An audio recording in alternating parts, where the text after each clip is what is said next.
agezeho yicaye umurozi abikoze byanga gukunda yakubita inzuzi bikanga ageze aho ariko we yamaze kujya abonye ko we ntabwo yari azi ko ari imyuka mibi yazi ko ari ahantu ho kwivuza ari abavuzi niko bavuga none atangira gucyahira mu kwakina Yesu ariko cyari mu mutima ageze aho ngo ariko hano ngo harimo umuntu ngurimo kuvuga ibintu kumbangamira ngarimo aravuga ibintu tutavuga hano none araza amwaka inoti ya 2 ayirebera ngo ndavuze ngo mu masegonda 30 ufata inoti ya busoke umvire hano kubera ko wambangamiye namwe mwese muhaguruke muzagaruke ejo uyu muntu yabye umuti yawishe.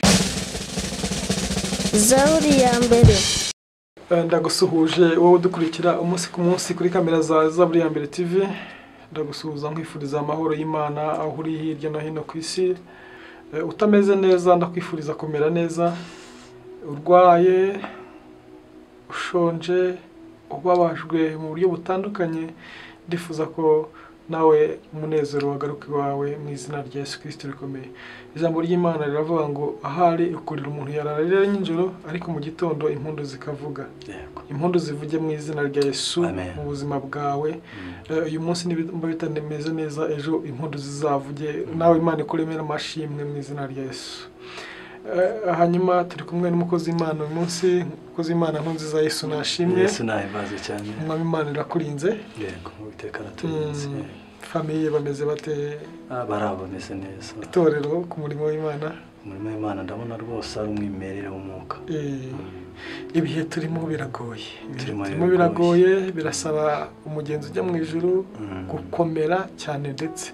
Yego. Ni ibihe Satani yarimo akaza navuga ngo ni ibitero ku bakozi b'Imana ibihe bigoye buri wese ubukene inzara ibintu byarahindaguritse bikomeye.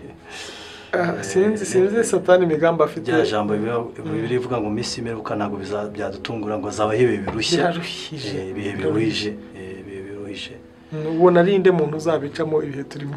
None se reka nkubwire niba uwo mwana w'imyaka 21 aribo bavuga ngo ntibaba bamuhoteye hakaba itegeko ryasotse mu mwana w'imyaka 10 kuryamana nawe nta kibazo niba itegeko ributinganye ryamaze kwemezwa ku isi yose utazabyemera akamufatira imyanzuro kandi yose niyo turimo uvuga ngo Satani afite isi arashaka kuyobora uko ashaka itegeko rikazamuka turi mu bihe biruhije niba koko abantu bagiye kwemeza ngo ku munsenge basambanire mu masoko basambane bivuge ngo tugeze mu gihe twebwe igihe turimo ntabwo ari Sodomu n'Igomora tugeze mu gihe kirenze Sodomu n'Igomora ntabwo bira bintu byakabaye Sodomu n'Igomora Bibiliya nivuga no mu gatabo k'umugenzi ngo isoko mbura mu maro ngo nibyo bacuruzaga ubusambanyi uburozi unyibukije ka video naraye mbonye nimugoroba nubonye ka video ni muri Kongo hano kurya hanga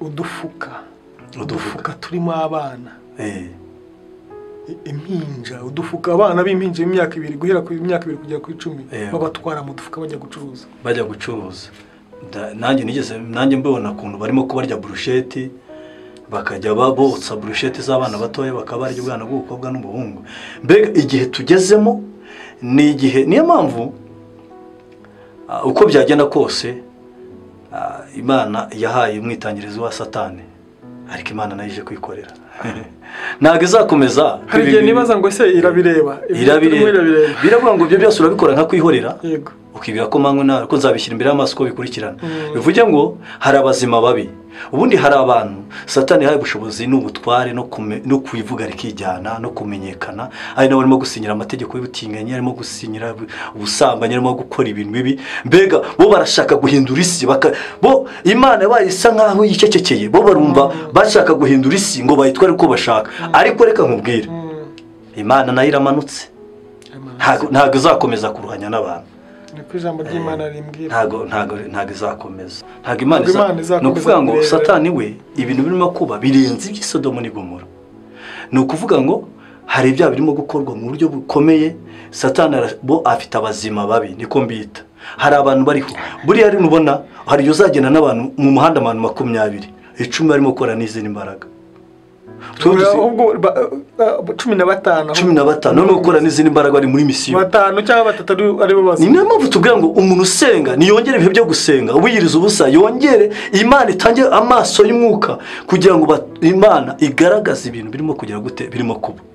None se uragenda gutya bari mu hano ukumva igizira ry'ubusambanyi, ugenda wigenda ubu akatacha n'umukobwa wambaye ubusa, utabaye maso ngo ube warasenze ubuzi umwuka w'Imana, wagenda ugasambana da. Ako kanya Satana mbese arakoresha uko ashoboye agahita guteza umwuka, agahita azana nibigaragara. Wenda reka dusome 5 Matayo ubutumwa bwanditswe na Matayo 5:14. Wenda wo usoma umurongo wa 24 na 25 turebe. 26. Muri umucyo wowe nyine komeza usome. Muri umucyo uri umucyo w'isi no kuvuga ngo uri umucyo wowe w'isi. Yego, umudugudu wubatswe ku mpinga y'umusozi. Kajene wubatswe ku mpinga y'umusozi. Ntubasha kwihisha. Ntago ushobora kwihisha kuri umurokore. Yego. Ntabakongeza itabaza. Ntago wabasha kutagaragaza umurumuri rukuriho ngo baritwikirize intonga. Ntago wabasha kuhisha ibikurimo n'agakiza. Ahubwo barishyira mu gitereko cyaryo. Rikamurikira abari muri iyo nzu bose. Abari ku mucyo wanyu ubonekera. Namwe bari ku mucyo wanyu imbere y'abantu kugira ngo babone imirimo yanyu myiza. Yesu agumugisha. Bahereko bahimbaze so wo mwijuru. Bahereko bahimbaze so wo mwijuru. Bisobanura iki? Turi umucyo. Ijambo kwitwa umucyo ni nayo mpamvu, kuko uri umucyo niyo mpamvu uzahura n'intambara. Aho unyuze hose nibitakureba. No kuvuga ngo wowe uri misiyo, le chastito uri misiyo y'Imana. Iyo uri umucyo uri misiyo y'Imana. No kuvuga ngo hari umuntu bamaze guteza impanuka kuko ari umunyantegenye. Wowe ukizamukira utaza ubyuka musuhuza. Byambaraga zo wundi wari umuri nyuma rujye kugira, kuko umucyo yitutwika neutraliza wa wundi wari ugiye kumuteza amahembe.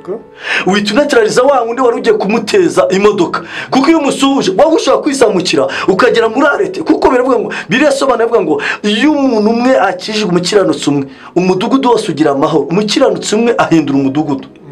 Dutungisha benshi. Umudugudu wose ushobora kuwutungisha uri umuntu umwe. Bivuga ngo rero ushobora kwisohokera hano ariko uri kuri mission de l'astansoma y'Imana. Bivuga ngo aho ugeze abarozi badeteralizwa, ugera ku muntu wari ugiye kumugaburira wamusuhuza gutyo utanabizi, bwaburozi bwe butagatagaciro. Kuko uri umucyo, aho ugeze hose harahita haba umucyo. Yego, aho ugeze hose harahita haba umucyo. Niyo mpamvu bivuga ngo turi umucyo. Niba uri umucyo rero hari ibintu bizaza kugira ngo bizimye umucyo. Niyo mpamvu uzashiduka Satani arimo kuzana ubukene, azana inzara, azana ibibazo, azana intambara zidasobanutse kugira ngo abashe kuzimya wa mucyo, kubera ko icyambere uramubangamiye nikuzimo aramubangamiye. Ni ukuvuga ngo iyo ugeze ku muntu wari we wese, kuko uri umucyo, wowe uri umucyo. Yusumye nanone ahangaha, yusomye ahangaha gutya 4:16 ahangaha kuri Matayo 16 haravuze ngo abantu bari bicaye mu mwijima, babonye umucyo mwinshi, kandi abari bicaye mu gihugu cy'urupfu, kandi abantu bari mu gihugu cy'urupfu no mu gicucu cyabo bamurikirwa n'umucyo. Bamaze kumurikirwa n'umucyo. Ibyo kintu nacyumvise. Ni ukuvuga ngo hari abantu ubu ngubu uri mfitiye mission ariko utazi. Iyo uri umucyo ugenda, wenda tuvuge no tarurizimije. Ukarizimya hano hose aba umucyo, ariko rino nako haba umwijima. Ariko rino taruricanye ritayibangamira umwijima. Bivuze ngo ahantu hose ugeze hari umwijima. Haleluya. Aho umucyo uri umwijima urahunga. Bivuze ngo ubu hari abarozi barimo gutagaciro kuko ni umwijima. Umucyo rero uhageze. Kubwira ijambo hari umurozi. Ubu nukuvuga ngo ushaka kujya ukajya mu by'Imana kandi ukumva urashaka kujya n'amaguru. Aho ugiye ujya hose umwijima uri hose utangira guhunga rero. niyo mpamvu abarozi bazakora ibishoboka byose kugira ngo baze kuguhungabanya bakunanize. niyo mpamvu uzahura n'uburwayi, ariko uzahura ubona urwaye icyo mu nda kuko bakwatatse. Imana itize ibwira Satani, ibwira umurozi wari ugiye kukuroga ati se ugiye kurogana, ati ngiye kuroga Kajeni, ugiye kumuragesha iki? Se ngiye kumuragesha ibintu. Urashaka kamera gute? ndashaka asara. Nta kibazo ugenda, ikahita ikuramo cya kindi cyagiye gutuma usara, igasigaza ikikugerageza kugira ngo kizakwinjiza ku Imana yavuganye nawe. Bivuga ngo Imana ihora itubereye maso, tureberera uko badutongera, uko baturoga. Inaha agaciro agaciro umucyo, kugira ngo umucyo, kuko turi umucyo kandi Yesu ni umucyo. Bivuga ngo niba turi umucyo na Yesu ari umucyo, Yesu ari muri twe natwe turi muri. Bivuga ngo umucyo ni Yesu, natwe turi umucyo kuko turi muri Yesu. Icyo kintu nacyumva. Niyo mpamvu Bibiliya ivuga inshuro 111 umwijima, ikavuga inshuro 131 ivuga umucyo. Bivuga ngo rero umucyo uhora hejuru y'iki? Ndi umwijima. Niyo mpamvu igihe cyose uzabangamira abarozi, ugahangamira abakonikoni, ukabangamira abacwezi, ukabangamira abagiye kwiyahura, kubera ko uzajya ugera hose uzajya usuhuza umucyo, uzajya ugenda ubaganza ukomeza guhirika iki? Umwijima.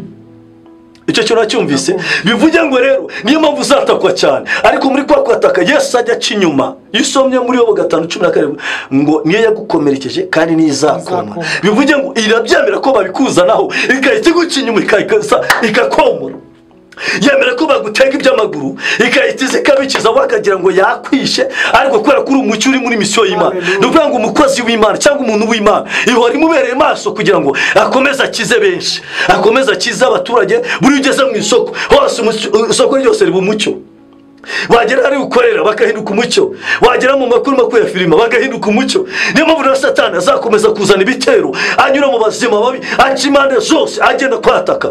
Kubera iki? Uyu ugeze ko wari ugiye kwiyahura, kuko umwijima mwatatse, ukamwegeraho gusa ahita yumva avuga ati ariko nari ngiye kwiyahurira iki? Wagera ko wari ugiye gusambana ko batari kubundi bino bintu nangiye kubikorera iki? Bivuga ngo misiyo y'abadayimoni uko bakora niko n'Imana yahaye abantu benshi umucyo, bagenda bagesha agaciro wa mwijima ugenda uhungabana. Haleluya, amen. Bivuga ngo rero ibikugeraho byose ni ibigusunika kugira ngo bikunjiza ku Imana yavuze, ariko Imana iracyakomeje ko itara rya buri komeza kwaka, umucyo ukomeza kwaka. Bivuga ngo umwijima aho uzagera hose uzatangira guhunga, aho uzagera barimo gutongera bizashya, aho uzagera Satani arimo kwakora abarozi bakorera, aho uzagera abapfumu ariho bari, uzajya bita biteshwa agaciro. Ejo n'umuntu yagiye mu bapfumu ariko hagenda ari umucyo, ananijwe, agiyeyo yagiyeyo yananiwe nyine nguko abantu bajya bananirwa. Aravuga ati ariko kuburwayi bwanze gushyireka mpe kujya, ariko agikomeje kubona umucyo. Agezeyo yicaye, umurozi abikoze byanga gukunda, yakubita inzuzi bikanga. Ageze aho ariko we yamaze kujya abonye ko wenda yarazi ko ari imyuka mibi, yarazi ko ari ahantu ho kwivuza, ari abavuzi niko bavuga. None atangira gucyahira mu kwakina Yesu, ariko cyari mu mutima. Ageze aho ngo ariko hano ngo harimo umuntu ngurimo kuvuga ibintu kumbangamira ngurimo aravuga ibintu tutavuga hano.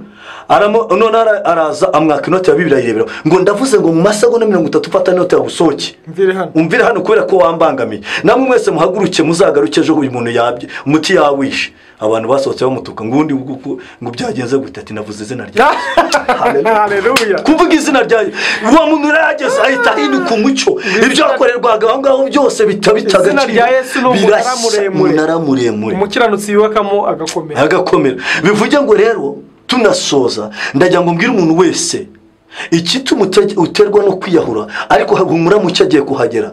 Niyo mpamvu abantu barwara kanseri mu cyo yahagera kanseri igakira. Niyo mpamvu umuntu ahagera yaragiye kwiyahura mu cyo kuko hageze. Bivuga ngo misiyo y'Imana buri uzahaguruka utazahugiye, ariko abugeze bose bagende bakira. Abari bagiye gupfa, abari bagiye kwiyahura, abari bagiye kuroga, ibyo bari bagiye kubatongera, abari bagiye gutwarwa ikuzimu, kubera ko mu cyo yahageze bizajya bipfa. Tubwira abantu ati humura, komeza uhinduke umucyo, kuko Imana izubaka ibintu bidasanzwe ku buzima bwawe, ariko ugikomeje kwibera umucyo. Niyo mpamvu urwanwa cyane, niyo mpamvu uhigwa cyane, niyo mpamvu ugera mu rugo ugasanga habaye ibibazo, wajya mu kazi ugasanga ni ukuri umucyo. Nta kindi Satani arimo kurwanya, arimo arwanya umucyo, kuko umucyo igihe cyose ubangamira umwijima. Tubwira abadukurikiranye komeza umucyo igihe cyose. Umucyo niyo kaba gato kabangamira umwijima munini, aho umucyo ugeze umwijima urahunga. Wakongeza itabaza ngo aritwikirize inongo ngo ahubwo arishyira habona. Imana irashaka ko ubundi ku mucyo ukagenda umurikira abantu bose, abakubona bose bakakubona mu mucyo. Rero tujya ngo tubwire abantu bagiye gusambana, turashaka umuhinduka umucyo. Abari bagiye kwiba, abari bagiye gukora ubutinganyi, abari bagiye kugwa mu byaha bitandukanye, nibagaruke Yesu aracyahari kugira ngo abagire umucyo. Turi umucyo. Amen. Umudugudu wubatswe ntubasha kwishira. Turabwira abamaze gusubira inyuma, turabwira abahuye n'ibikomere by'abandi bapasiteri baba batinganye bakabatwara bakabatingira iyo ngiyo. Aka kanya Imana igomba kukugaruka kugira umucyo, kuko hari bagiye bashyiraho ibintu, ariko Yesu arakicaye ku ntebe. Yesu aracyaba garuka umenere Satani amabanga. Imana ishaka ko mumena amabanga. Hari abantu batinye kumena amabanga, hari abantu barimo gutwira iyo ngiyo bagaceceka. Ndabivuga gutari pastor wanjye, ni gute se ubu aracyari pasiteri? Kwahubwo ari urubyo bwarimo kwica abantu b'Imana. Imana iracyafite abantu bayihumbi 7 bitarapfukamira Bayali by'umucyo. Imana iracyafite umucyo, kandi uyu mucyo nubwo uyu mucyo ari mucye mu isi, ariko aho uzajya ujya hose uzajya ku bantu miliyoni bose bahinduka umucyo, kuko abamurebye bose baviriwe umucyo. Abamurebye bose baviriwe umucyo, kuko Yesu n'umucyo azajya agenda duha imbaraga. Buri mu zazajya mimbaraga. Iryo ni isezerano yampaye, ifite umutima w'urukundo, kuko iginungisha ibi mu bihe bikomeye. Talastiko distance moi. Niyo mpamvu ibiciro bizamuka bazima nibo babikontora mu nganda n'umucyo marazamura ibiciro kwanje abantu bahamuke, abantu bakomeza ku mucyo. Ariko no mu bikomeye biriho, no mu bikomeye biriho, undamburira amaboko yawe, umimbaraga kuntu bwawe, kugeza igihe uzakunjya. No mu bikomeye biriho ubu ngubu, naho ibiciro byazamutse, ibiciro byakomeje kujya hejuru, ibintu byose bizamuka. Imana izadutunga. Humura, Imana komeza wibera umucyo. Nubwo hari bishaka kunamura, nubwo hari ibintu makona, hari abakobwa barimo kunamurwa akavuga ati ari hano muri Kigali ngo abantu bafite amafaranga ariko kwa n'izindi mbaraga. Ufata umwana w'umukobwa akamwangiza, akamugwa imodoka miliyoni 20, akamuha inzu nziza, akajya gutari ko kugira ngo amwangize. Ndagira ngo ngumbire komeza wibera umucyo. Imana ifite byinshi. Imana yavuga ifite nzayima, nzaguha imodoka, nzaguha akazi, nzakubakira. No mu bikomeye biri hungubu, Imana izajya turambura amaboko, izajya dutunga. Ntugire ubwoba. Wowe uko waba umeze kose, warujye kujya mu mapfumu wijyayo, warurwaye indwara ikomeye wijyayo. Wowe gusa ukidukurikirana, uzakore kuri YouTube, kuri Zaburi ya mbere, uvuge ngo ushyire ikiganza cyawe urwaye kanseri, ufite amadeni, ufite ibibazo, wizeye urwaye. Turimo turasengera abantu bamwe barakira. Kwa mbere turimo turasengera abantu, tugasengera abantu bagakira, kwa kabiri bakazana amazi tukayasengera.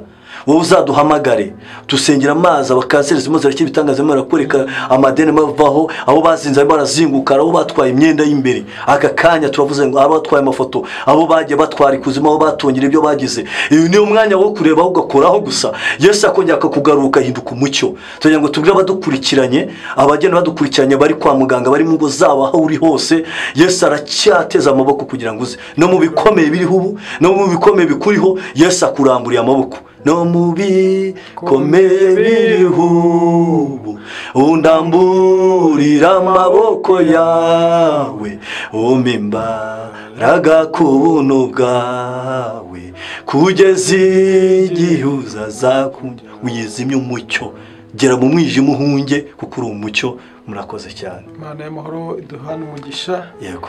Turagushimiye wabanye natwe. Hanyuma umuntu wifuza kubana nawe cyangwa kubana namwe mu buryo bwo gusenga, bakwifuza ko wamusengera, yakubona gute? Yambona kuri telefoni 0782 54 38 73. Imana ikugirire neza. Turagushimiye wewe wabanye natwe muri iki kiganiro. Yego. Nimba ari ubwa mbere warubanye natwe, turagusaba kuri subscribe. Ni akantu koroshye cyane, ni inkunga uduteye. Ikindi like na comment. Nkwibutsa ko kuri Zaburi ya mbere tubafasha mu birori bitandukanye, kubafatira amashusho meza, video, amafoto. Tushobora kukubikira ibintu byawe kuri YouTube, tukabigira public cyangwa privé uko wabishaka, ariko ku buryo tuzigera umisinga video y'ubukwe bwawe cyangwa ikindi kirori cyawe. Imana y'amahoro itugire neza, ikomeze ibagire neza, kandi mwibuka ko Yesu ari hafi kugaruka. Mweze ubugingo bwanyu, dore ibibazo birimo biragenda birushaho kudusatira. Yesu abagire neza, anama aracyurwa bagenda. Imana ibagire neza. Zaburi ya mbere.